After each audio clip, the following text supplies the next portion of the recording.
Olá, esse é o programa Pátria Tricolor, ao vivo do estúdio da Acesso Digital. Lembrando sempre os nossos apoiadores, Tuts Restaurante, Sócios Livres, o site dos Sócios Livres, e Acesso Digital, a maior e melhor produtora de material didático do Rio Grande do Sul.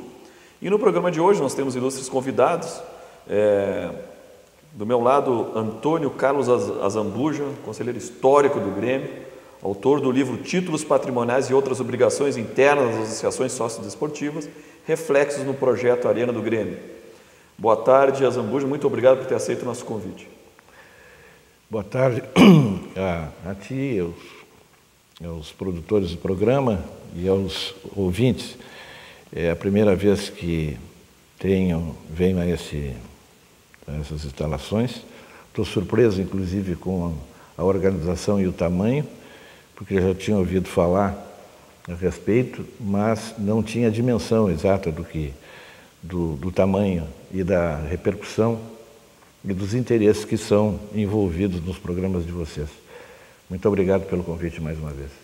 Nós aqui agradecemos e também temos o André Cruz, que é conselheiro também do Grêmio, integrante do MGI. Boa tarde, André. Boa tarde, Lenusa. Boa tarde, Azambuja. E boa tarde ao torcedor que está nos acompanhando pela internet. Eu agradeço o convite dessa oportunidade de participar desse programa que já é tradicional no meio gremista. Bom, meus amigos, a gente tem aí uma série de assuntos depois de uma classificação que nós tivemos ontem, né?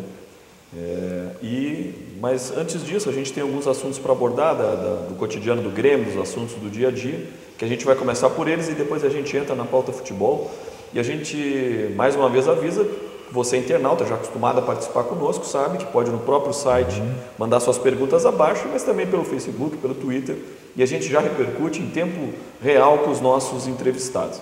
E aproveitando a deixa até, já tem uma pergunta aqui direcionada para o Azambuja, que é do Duca Maradona. E ele pergunta o seguinte: Azambuja, gostaria que você falasse sobre a concorrência que a Arena Porto Alegrense está travando com o clube e que vai acabar por reduzir o quadro social do clube, uma grande fonte de receita. Qual é a sua opinião sobre isso? E já entrando também em outros aspectos da vida patrimonial e tal, que a gente poderia repercutir. Essa questão do negócio Arena e, por extensão, dos efeitos desse negócio em cima do quadro social do Grêmio é um coquetel de dúvidas, de questões que seria muito difícil, em poucos minutos, a gente conseguir abordar em toda a sua extensão. Mas eu vou transmitir algo que hoje, 5 anos passados da assinatura do contrato, resultou filtrando todas essas informações e tentando ter uma ideia precisa sobre o centro desse problema, me assalta. É o seguinte: eu entendo que esse estádio Arena é uma questão de mercado. Se ele tiver mercado, tanto o estádio quanto o projeto terão sucesso. E qual é esse mercado? Esse mercado exclusivamente é formado pelos associados do Grêmio. Se esses associados comprarem a ideia, aquilo que é efetivamente um bem de investimento empresarial e que precisa dar lucro, vai ter sucesso. Ocorre que eu tenho sérias dúvidas a respeito desse sucesso, por uma série de questões. A primeira dessas questões é o fato de que o público que frequenta ou que irá frequentar o mercado da Arena é um mercado que é elitizado. Elitizado por quê? Porque os preços são altos. E eu não sei se essa elitização vai fazer com que o número necessário de assistentes frequente a Arena. A situação em que ela está localizada, a pouca acessibilidade, as condições do bairro e, efetivamente, a quase nenhuma tradição do local pode fazer com que, depois de passar dessa bolha de interesses que é agora da inauguração, se reduza substancialmente essa frequência. E isso aí, para se verificar a efetiva aceitação do mercado, nós precisaríamos de um prazo aí, acredito eu, que entre 3 a 5 anos. Não sei se o clube terá condições de fazer o enfrentamento dessa máquina de custos que aquilo representa neste período. E acho que essa é a preocupação da atual direção. Se esse mercado de associados do Grêmio não comprarem a ideia, não vai funcionar nem para a OS, nem para o Grêmio e nem para Jesus Cristo. Para a OS vai fazer, talvez, alguma cócega nos seus negócios. No Grêmio vai fazer toda a cócega do mundo. E essa é uma expectativa que eu tenho. Não é que eu queira que isso ocorra, evidentemente, mas é preciso levar em consideração essa situação. Eu poderia dizer assim, de modo geral, é a forma que eu tô percebendo. Existem uma quantidade bastante significativa de associados que não aderiram ao processo de migração. Em grande parte, esses associados que não aderiram são associados que são detentores de títulos patrimoniais, chamados patrimoniais, tanto os remidos quanto os meio isentos. E essas pessoas têm uma relação com o Grêmio de natureza contratual. E se elas não passarem os seus interesses, ou efetivarem a passagem dos seus interesses do Estádio Olímpico para a Arena, resulta que esses contratos precisam ser resolvidos. E como vai se fazer essa resolução? Não são só os títulos patrimoniais que estão envolvidos nisso, mas também aqueles cessionários de uso das cadeiras perpétuas do estádio. Esses contratos não entraram em planejamento algum, nem no início, nem no meio e nem no fim. E também estão excluídos do processo migratório. Ou seja, aquelas pessoas que não querem ir para a Arena e são detentores de créditos perante o clube. Não vejo e não vi em lugar nenhuma ou pouquíssimas vezes alguém levantar essas questões. Mas nós temos uma associação chamada Associação dos Gremistas Patrimoniais, que é um grupo que não tem natureza política lá dentro do Grêmio. Ele foi criado ainda no tempo em que o Grêmio estava negociando com a Odebrecht a construção lá da Arena, o empreendimento da Arena. E hoje ele detém 458 associados e tem 787 correspondentes, todos eles detentores desses títulos patrimoniais, e de tantos isentos quanto os meio isentos, e também cessionários de uso de cadeiras perpétuas. E frequentemente temos estabelecido uma interação com eles e recebido dessas pessoas, grande parte, acumulando as necessidades e os questionamentos que elas têm com relação a essa situação da passagem do Olímpico para a Arena. E o que nós temos dito e informado é as repercussões de natureza civil e também de natureza estatutária com relação a esses direitos. Acho que o Grêmio deverá pensar seriamente nessas situações que não entraram, como eu te disse, dentro do contexto geral do projeto Arena. Só para te ter uma ideia prática disso, eu vou colocar a questão das cadeiras perpétuas, que é parecida com a dos títulos, não é bem igual, mas é parecida com os títulos. Essas cadeiras foram vendidas, negociadas pelo Grêmio, no início da década de 50, por ocasião da construção do Estádio Olímpico. Os 2 módulos iniciais do Estádio Olímpico, na parte superior, eram ocupados por 2.000 dessas cadeiras que foram vendidas na época. O preço era fantástico, era o equivalente, cada uma delas, ao de um automóvel da época. O Austin A40, parece, né? E o Grêmio recebeu esses recursos, naquela época, que supriram 65% do custo da primeira parte do Estádio Olímpico. Em contrapartida, como eram valores muito altos, ofereceu para essas pessoas que adquiriram vantagens incríveis. Por exemplo, a vitalicidade e a hereditariedade desses títulos de forma absolutamente gratuita. Hoje, quase 60 anos passados, dessas 2.000 cadeiras restaram ainda em vigor 144 contratos desses. Ou seja, são 144 pessoas, herdeiros, que têm direito vitalício e hereditário a essas cadeiras. Consequentemente, elas nunca entraram. O problema desses contratos é que eles têm que ser rescindidos se essas pessoas não quiserem passar para a Arena. Sim. Não quiserem. E se não aceitarem aquilo que foi oferecido na Arena para elas, em compensação. Agora, quanto é que é o valor de cada uma? O valor de cada uma tem que ser medido em função da vitalicidade da hereditariedade. Eu vou te dar um exemplo. No Maracanã, cujas cadeiras perpétuas foram vendidas quando da sua inauguração em 50, parece que perto de 400, hoje, com a reforma, foram os seus titulares acionados a resolverem os contratos.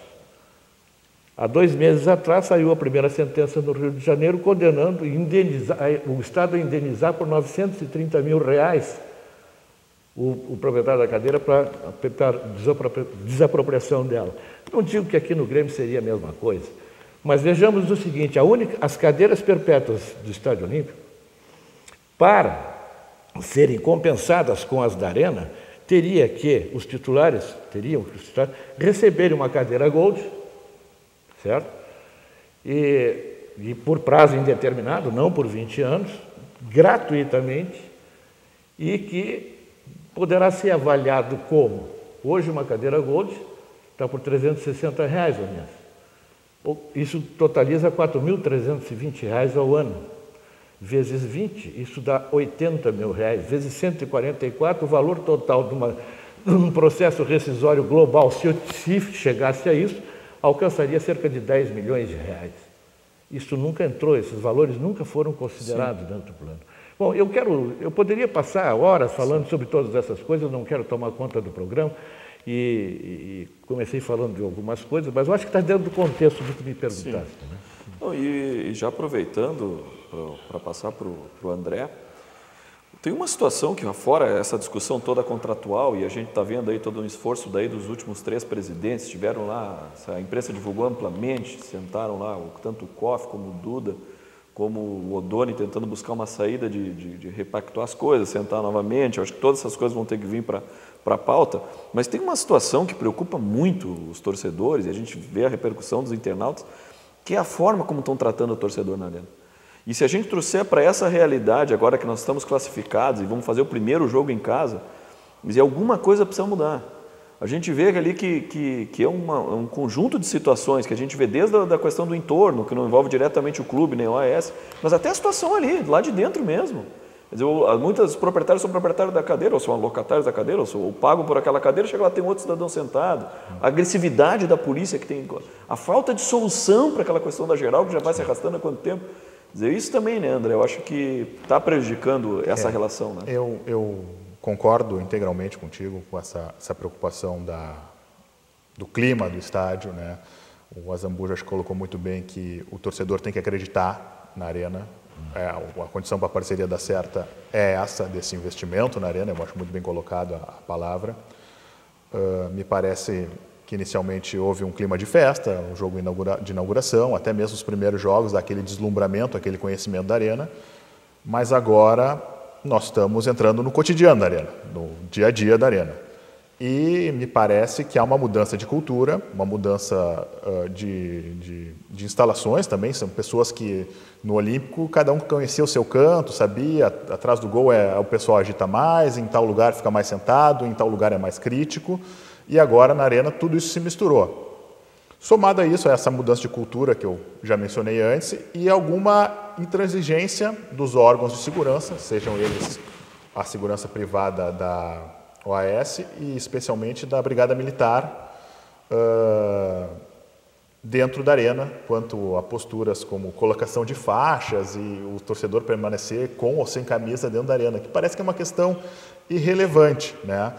E o que me choca muito foi esse último jogo do Fluminense, que havia um clima muito pesado na Arena e sem necessidade, porque as torcidas não são umas torcidas imediatamente rivais, e um clima muito pesado, e os relatos que chegam até nós, ou que estão publicados na internet, são de agressões, são de confusões dentro da Arena, e confusões sem a necessidade. Poderia ter intervenções dentro desse processo, mas não com essa violência. Até em razão disso, o MGI publicou uma nota solicitando que a direção, que é quem representa a torcida do Grêmio, quem representa o sócio do Grêmio, busque um diálogo com a Brigada Militar sobre o que está acontecendo na Arena. Inclusive, aí dentro dessa pode estar a questão da liberação do espaço da Geral, que, como bem lembrado, faz alguns meses que está ali aquele espaço ocioso e chega a ser dolorido ver aquele espaço ocioso com tanta gente querendo ir no estádio. Então, diante disso, a gente fez esse requerimento para que a direção sente com a Brigada Militar, converse sobre esses excessos ou esses ajustes que têm que ser feitos na segurança da Arena e, juntamente com essa solicitação, que a direção se reúna com a Brigada Militar, nós queremos iniciar um debate sobre a presença da Brigada Militar dentro do estádio, que me parece que contrasta com uma tendência mundial, que é que a polícia não atua dentro do estádio. Vamos acompanhar os estádios europeus, os estádios dos esportes americanos. A segurança interna é feita pela segurança privada dos clubes ou contratada pelo administrador do estádio. Não estou aqui defendendo que é isso que tem que ser feito na Arena, mas vamos iniciar esse debate sobre a necessidade Mas se não for isso para agora, que se caminhe para isso. Exatamente. Acho que é um processo, não é uma coisa que de uma hora para outra, até porque realmente tem muitos conflitos ainda e tal, mas que a coisa seja... Porque o que eu sinto, não sei se vocês concordam, é bem como o André estava colocando, o clima. Eu fico ali no anel superior, tá? Eu presenciei 3 brigas. O clima está tão tenso, e eu acho que isso é que tem que distensionar. O clima está tão tenso porque um defendeu o Cris. Tem que chegar junto mesmo. Eles quase saíram no soco. Não é aquele a gente falar, o pessoal da Geral que vive brigando. Pessoas normais, assim, sem torcida organizada, sem nada. O clima está tenso ali dentro. E a Brigada não ajuda nisso. Naquele jogo que tu disseste do Fluminense, por favor, a gente olhar a torcida organizada deles com instrumentos Sim. e com faixa. E a do Grêmio, dentro de casa, não pode ter faixa, não pode ter instrumento. Então não deixa para ninguém. E a forma agressiva também. Tem um cidadão que acendeu o sinalizador. Eles saíram batendo em todo mundo até chegar naquele cidadão. É um clima que não está ajudando. A falta de solução, gostaria que vocês repercutissem disso. Eu insisto nisso. O Grêmio agora está nas oitavas de final e a Brigada Militar não tem uma solução para aquele espaço. Ontem vocês viram no campo do Achipato, eles têm uns gradizes que batem no joelho. Dava até para fazer avalanche se as pessoas quisessem pular. E aí pode. E eles estão pensando agora no Gauchão ou no Brasileiro que o Inter pode jogar em Novo Hamburgo com arquibancada daquelas que se monta nos antigos carnavais. Aí pode. Aí me parece muito claro que há um descritério nas exigências. Né? Um estádio novo tem uma exigência muito maior do que os estádios do interior, respeitadas as condições dos estádios, mas não vejo por que esse descritério... Mas estádios modernos no mundo inteiro tem essa situação de gradis com espaço de pé. Sim, sim. É uma solução que tem que ser encaminhada, eu penso, e talvez a direção esteja conversando com a Brigada, mas não está dando publicidade para isso. E o torcedor se sente desamparado nesse momento, né? Então, por isso eu acho que talvez a direção teria que ter essa iniciativa de não só sentar para conversar com a Brigada, mas também de divulgar essas conversas, divulgar quais são os seus requerimentos, né? Nesse sentido da melhoria do clima na Arena. Sim. Eu acho que isso aí, na raiz disso aí está um problema de natureza cultural, como a gente falou. Daqui a pouco cai no nosso meio ambiente, aqui no nosso quintalzinho, um estádio de primeiro mundo, com todas as regras que cercam esse tipo de funcionamento de um empreendimento desse. E o nosso povo não está acostumado com isso. Nem o nosso povinho, nem o povo um pouco melhor, digamos assim, de classes mais altas. As pessoas estão acostumadas a ir a futebol de chinelo de dedo e no outono comer laranja na arquibancada. E aquele estádio lá não é para isso aí. Não foi feito para isso. Inclusive essas próprias arquibancadas aí da Geral, elas foram um absurdo, tanto é assim que se exigiu que nos jogos da FIFA aquele espaço fosse originalmente ocupado, se convencionou que aqueles espaços seriam substituídos por cadeiras, certo? Ou seja, se fez uma concessão à nossa cultura de fim de mundo para que aquelas pessoas menos possuídas possam assistir o jogo. como ditar o comportamento dessas pessoas em outros locais, daqueles determinados, fazer com que se modifique isso. Porque não é possível que alguém que pague R$120 por mês, ou 160, ou R$260 e adquira determinados lugares lá, seja vigiado do lado por um brigadiano. Porque isso não tem sentido, esse tipo de coisa. A compatibilização desses hábitos, dessas rotinas, vai durar, Carlos, um bocado de tempo ainda. Além de tudo, só me permite, além de tudo, há o problema das cercanias. O meio ambiente onde aquele estádio está situado, lamentavelmente, indica que a mudança, até de natureza higiênica, nos arredores, deverá se operar para que aquelas pessoas que têm a intenção de frequentarem a arena saiam da sua comodidade da Sky, da NET, para se dirigir para um fim de mundo e atravessar aquele Iraque que tem ali em volta para sentar numa cadeira lá. É essa a razão do mercado que eu falei, viu, Cruz? Sim. É essa a dificuldade que eu vejo. Eu vejo, agora já entrando na questão do futebol, para essa segunda etapa nossa, que eu acho que tem espaço para todo mundo. Eu já tenho um pensamento um pouco diferente. Eu acho que tem espaço para todo mundo. Tem espaço para aqueles que querem ficar muito bem acomodados nas cadeiras e tem espaço para ficar de pé lá, torcendo e pulando. Um exemplo, o meu afilhado e tantos outros. Não é condição econômica. Não tenho que convença ele de ficar sentado na cadeira. O estilo dele de torcer, que até a minha própria geração se acostumou dentro do Olímpico, na era Filipão, é pular o tempo inteiro. É um estilo que existe. A gente sabe que existe isso na Argentina e sabe que existe na Europa. Eu fui em estados de primeiro mundo, o senhor já deve ter ido, e outros também, que tem o espaço do pessoal que gosta de torcer de pé. Então, esse tipo de coisa precisa ser adequado. Por outro lado, também, como tu disseste, a cultura. Agora, também vai num ambiente onde está todo mundo sentado e quer ficar de pé. Daí não respeita o ambiente do outro. Mas isso está acontecendo, Carlos, não é apenas naquele espaço da Geral, está acontecendo nas cadeiras gramado também. O que está acontecendo nas cadeiras gramado? O pessoal, cada vez que o Grêmio, na arena, o time do Grêmio passa da metade do campo, as pessoas levantam. E aqueles que adquiriram o lugar e pagam caro por isso, também tem que se levantar. Ou seja, é nas próprias cadeiras gramado que está acontecendo isso. Eu não sei, a ideia que eu tentei passar não é para polemizar, é apenas é um registro que eu fiz. Né? Mas eu concordo contigo, Lenusa, quanto à possibilidade da arena acomodar todos os estilos de torcida. Eu acho que, inclusive, essa foi uma promessa feita durante esse processo de construção da arena, por mais de uma gestão, de que, no caso específico da Geral, que a Geral seria mantida, que seria mantido um espaço popular que o torcedor pudesse ficar de pé acompanhando o jogo.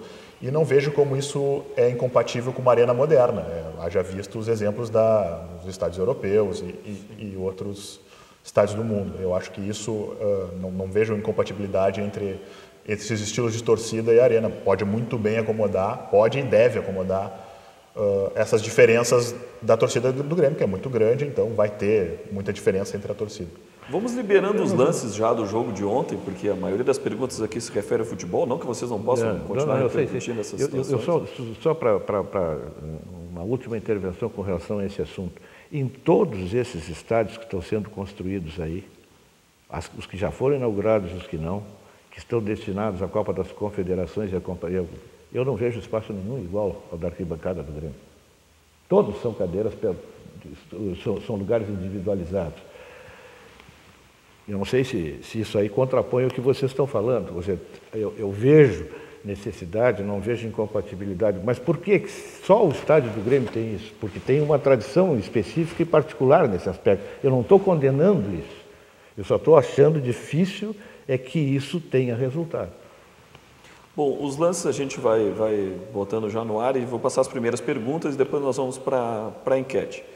O Carlos Antônio, o jogo de ontem teve todo tipo de dramaticidade e não sei se vocês concordam que lá no início as coisas estavam indo tão bem, até ali a lesão do Hélio. Carlos Antônio diz o seguinte: o que deu no luxo de trocar 2 ao mesmo tempo e queimar as substituições. A Luísa Prose: vi determinação no time, coisa que não estava vendo. Vocês não concordam? O Erle foi um exemplo disso no final do jogo. Amanda, o que vocês acham do adversário do Grêmio para as oitavas, o Santa Fé? Mesma coisa diz o Tomás, o que vocês acham a respeito dos adversários da oitava? Que essa fase do Grêmio, ele vai até mais além, não é só o Santa Fé, mas o Grêmio ficou de um lado da chave que não pega os brasileiros, só se pegar para a final. O Arlindo Neves, qual foi a necessidade de manter o Erle pulando num pé só? Se ele não tiver condições para jogar, quem vai substituí-lo à altura? Então já começou aí a repercutir as questões de futebol e já libero para que vocês comentem. O jogo ontem foi um jogo estranho, porque justamente no primeiro tempo aparentava facilidade, o Grêmio saiu na frente, e no segundo tempo, mesmo que o Achipata não tenha feito uma grande partida, ele começou a incomodar o Grêmio.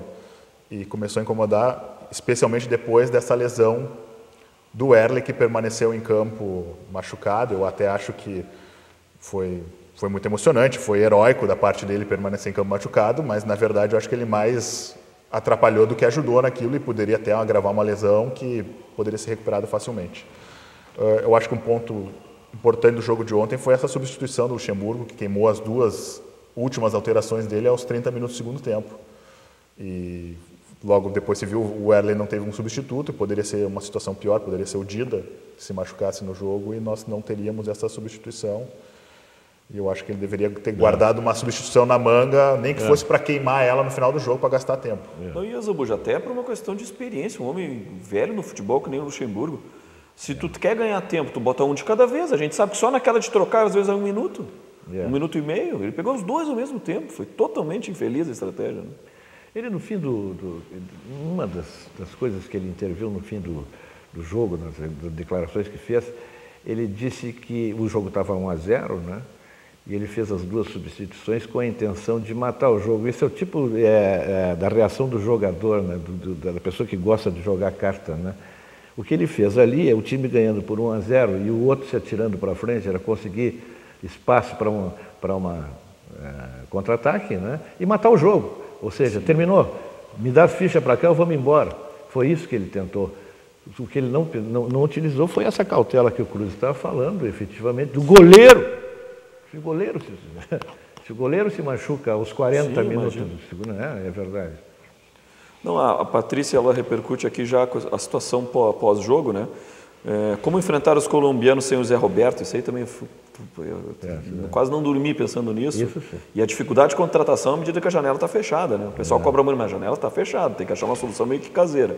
O Ismael, se continuar como está, vai ser uma pedreira. Na Libertadores, o mais importante é o time estar bem, está entrosado. A Maria Luísa, a dupla Barcos e Vargas não está rendendo. Exatamente. Por qual motivo isso está acontecendo? Também percebo, concordo muito com a Maria. Eu também acho isso. Eu acho que o Grêmio tem um lado ruim nessa análise toda, que é o Grêmio precisa render mais para almejar o título. Exato. Eu acho que o lado bom é que o Grêmio pode render mais. A gente vê o plantel, mesmo que tenha carências pontuais, é um time que pode render mais. Eu acho que hoje em dia ele não está rendendo tudo que pode. Eu acho que esse jogo contra o Independente Santa Fé vai ser um jogo complicado. A ausência do Zé Roberto vai ser bastante sentido. Eu imagino que o Luxemburgo já sinalizou isso, que ele deve inscrever o Fábio Aurélio e usar o Fábio Aurélio no meio. Ou se não usar o Fábio Aurélio no meio, ele usa o Fábio Aurélio na lateral e põe o André Santos no meio, que até ontem eu acho que ele rendeu bem, jogando no meio do campo. Mas acho que o Grêmio tem que crescer na competição. Ele falou ontem também no Biteco, né? Não sei se, claro que é jogo, Libertadores é bem diferente de Gauchão, mas tem aparecido bem.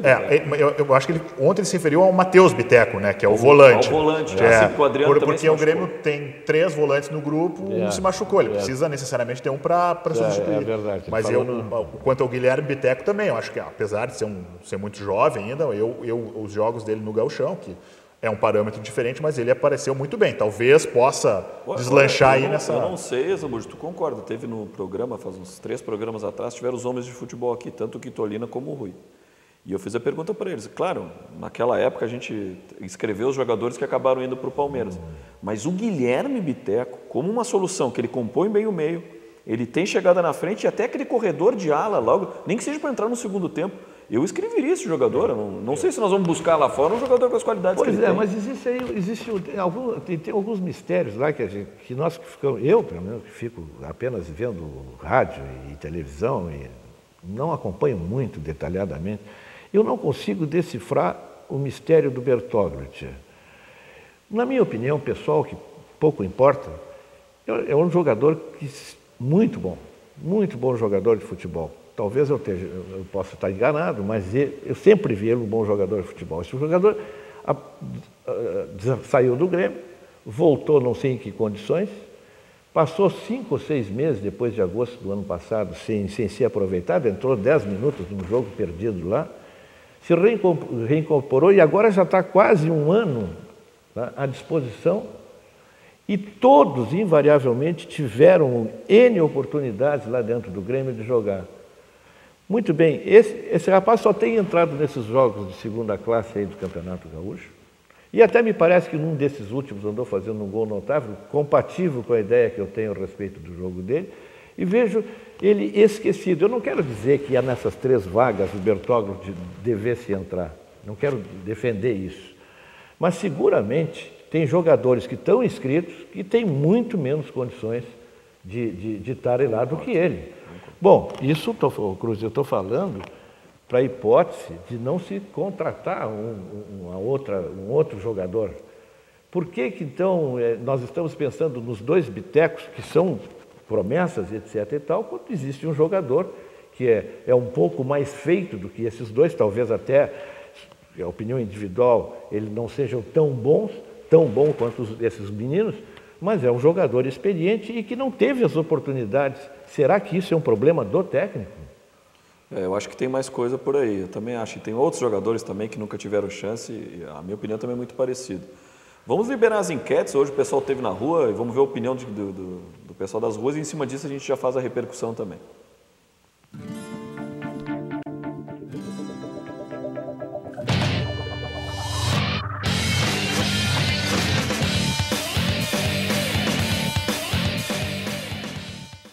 Quem são os principais responsáveis pela jogada do Grêmio ontem? O Zé Roberto, com certeza. Partiu dele, ele fez uma jogada com o nosso lateral esquerdo, recebeu de volta no cruzamento, fez o gol, bem dizer, a jogada foi dos 2. O que tu achou da confusão com o Luxemburgo no final do jogo? Desnecessária, acho que não era necessário, assim, um time classificado já não tinha até porque o Vanderlei lá discutir com o rapaz, né? Podia simplesmente ter seguido pro vestiário e segue o campeonato. Zé Roberto, com certeza. Zé Roberto foi fundamental na vitória do Grêmio ontem. Por quê? Porque ele atuou muito bem, fez um belo gol, né? E ajudou e tem ajudado muito, né? O Grêmio durante os jogos e durante toda essa fase de Libertadores. Eu acho que foi a garra do Grêmio, com certeza, né? E ele mereceu a vitória, estava precisando, porque se não ganhasse a situação ia ficar bem complicada. Mas eu acho que se continuar assim, pode ser que a gente ganhe, mas não tá meio complicada a situação. Olha, ontem foi meio complicado, mas eu acho que o Zé Roberto se destacou mais, né? Fez o gol lá de bicicleta, fez um golaço, eu acho que foi ele o jogador da rodada. E o que tu achou da discussão, a confusão com o Luxemburgo no final da partida? Olha, foi uma atitude extremamente antiesportiva, né? Qualquer briga ou qualquer evento assim no futebol é uma situação bem complicada, bem ruim. O jogo ontem foi muito bom, entendeu? Quem destacou bem mais foi o Zé, grande Zé. E também o Fernando, jogador de seleção brasileira, né? Grande jogador. Grande mérito ele tem no Grêmio. Para mim foi o Zé Roberto, acho. Né? Jogou, tá destruindo, né? Para mim. É o que tá melhor no Grêmio, ele e o Fernando, né? Tá? O que tu achou da confusão com o Luxemburgo no final do jogo? É o fim da picada. Só em Libertadores da América que acontece isso. Só não. Pois é, né? Inevitável aquilo lá, né? É uma pouca vergonha, né, pessoal? Hoje em dia o futebol é mais paz nos estádios, com certeza. Isso é coisa de jogo, o Luxemburgo tem um temperamento meio alterado no jogo, ele leva pela emoção, né? Então é coisa tranquila isso aí. Olha, eu não entendi qual foi o motivo de toda aquela confusão, né? Mas eu acho que não tinha razão para ser tudo aquilo, viu?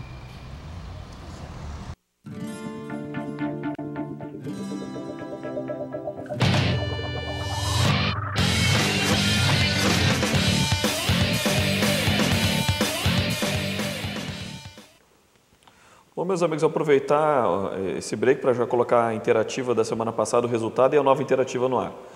Então, o resultado da interativa anterior, que a gente perguntava se o Grêmio tinha que, enquanto postura, né, jogar por empate ou por vitória, e a gente viu até que jogou para ganhar, acabou empatando. E eu acho que os torcedores concordaram, 75% tinha que jogar para ganhar e buscar o resultado. A nova interativa, quem você acha que foi o principal responsável pela classificação? A gente está botando 3 alternativas, Zé Roberto, Fernando ou Barcos. Na questão do Barcos eu concordo com a Maria, acho que não jogou nada o Barcos. Até as coisas que ele estava fazendo bem de pifar as pessoas, ele acabou tirando. Já passo para vocês também mais os últimos comentários aqui. O Gelson Terra. O caminho para o Grêmio está mais facilitado ou não existe isso? Aquilo que eu estava falando, que a chave do Grêmio é uma chave, teoricamente, mesmo que daqui até a final, um pouco mais fraca. A Luiz Vieira. O Grêmio não pode contar com o Zé, com o Adriano, com o Erle e com o Elano. Parece que o Elano sim. Como reestruturar um time desse? Vai ser difícil mesmo. E a Camila Moraes, o Zé impressiona em todos os jogos. Acho que está na hora do Filipão buscar para a seleção. O Fabrício, tem que se falar também no Bressan e o Alex Telles, que não comprometeram e jogaram bem. O Bressan jogou muito bem, né? E o Maicon, e aí o que estão achando da dupla Zé Roberto e Fernando no Grêmio entrosados? Eu achei que aí transpareceu na opinião da enquete ali, o Zé Roberto e o Fernando foram os destaques do jogo e também acho que tem que ter uma nota importante para o Bressan e para o Alex Telles, que são jovens e entraram numa fogueira e foram bem, jogaram simples, mas jogaram sério e corresponderam à confiança depositada neles. Quanto à confusão, não sei se já está nesse... Pode abordar esse tema também da confusão. Eu acho que é até meio ridícula a cena toda, independente do que motivou, mesmo que o Luxemburgo tenha xingado o treinador do adversário, mas o aspecto que me preocupa é como isso tem se repetido nas competições da Sul-Americana. Teve o ano passado naquele jogo do São Paulo com o Tigre, teve agora recentemente Atlético Mineiro e Arsenal.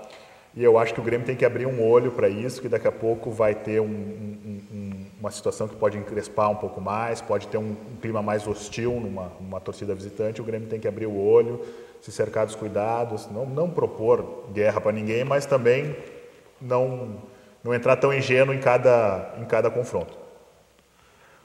Eu volto um pouquinho atrás, um recado que uma das espectadores colocou a respeito do Vargas e do... Foi a Maria. E do Barcos. Né?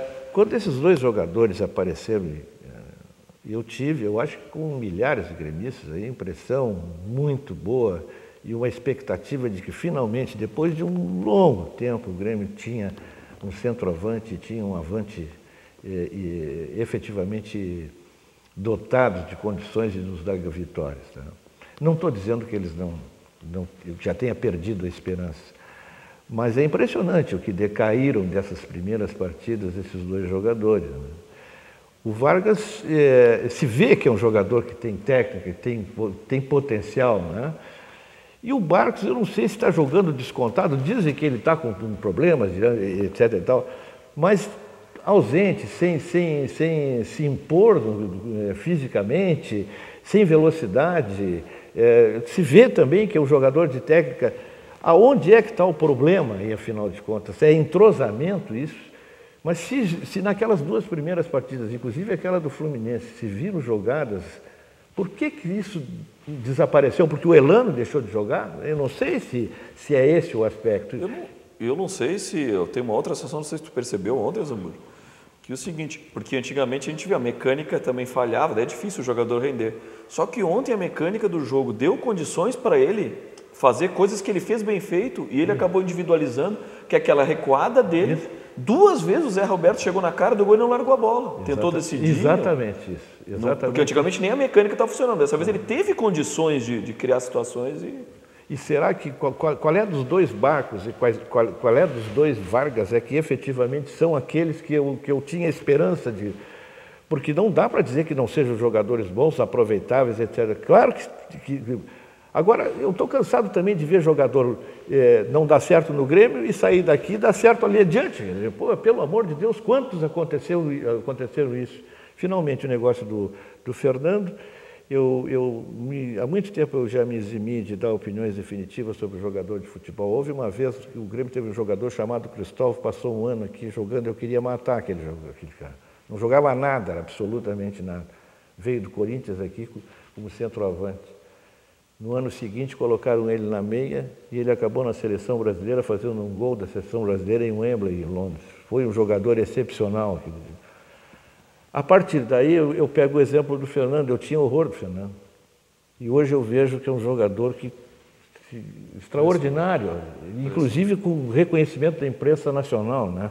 Então não dá para a gente dizer definitivamente se é assim ou se é assado, atirar em cima do jogador a culpa de qualquer coisa. Bom, meus amigos, o programa passa voando, né? Olha, nós estamos já estourando os 40 minutos e a gente tem por tradição aqui considerar esse tempo final e passar para os nossos entrevistados para que, de forma livre, use um minuto para suas considerações, para que fale para um torcedor, para que mande seu recado, seja de grupo, seja pessoal. Então, eu vou começar contigo, André, e tu tens aí, então, esse minuto para ser utilizado. Eu acho que nesse minuto dado eu preciso enfatizar essa questão da solução, ou pelo menos da amenização do clima na arena, que é preciso, a arena é um motivo de orgulho e deveria ser um motivo de festa.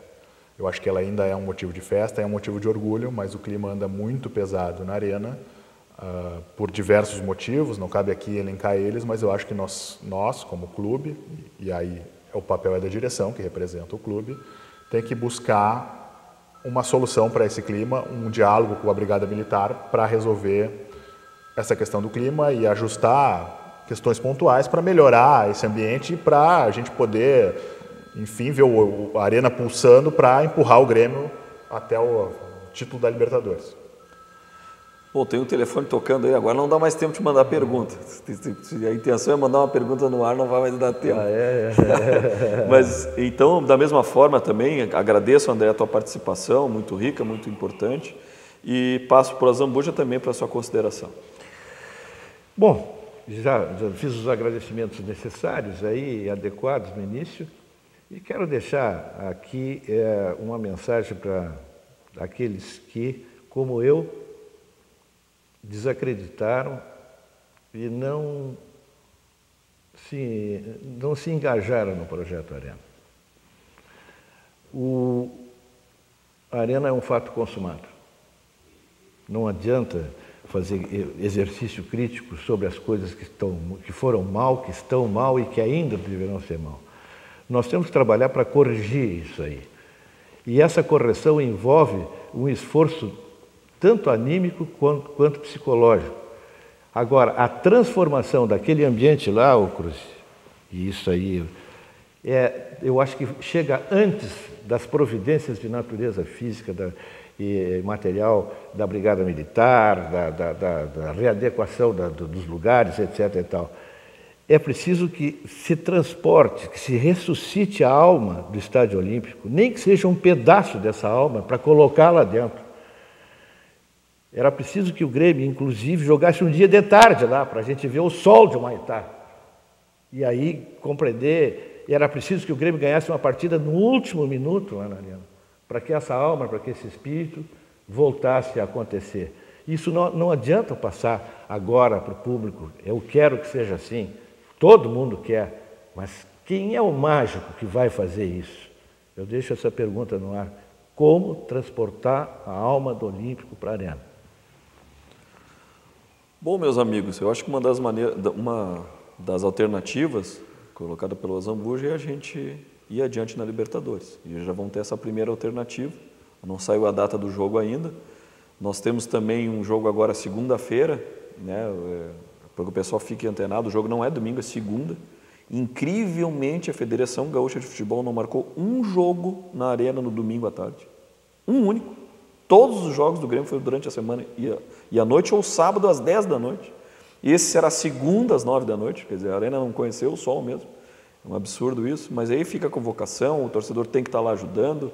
Eu acho que a gente tem que ter o foco na Libertadores, mas olha, não custa nada ganhar um Grenalzinho logo ali adiante, isso aí ganha ânimo, ganha espírito, começa a puxar a torcida, né? E então, eu agradeço a participação dos internautas, vocês viram que choveu de perguntas, não conseguimos ler todas, porque o programa é curto. Fica no ar aí para a próxima alternativa.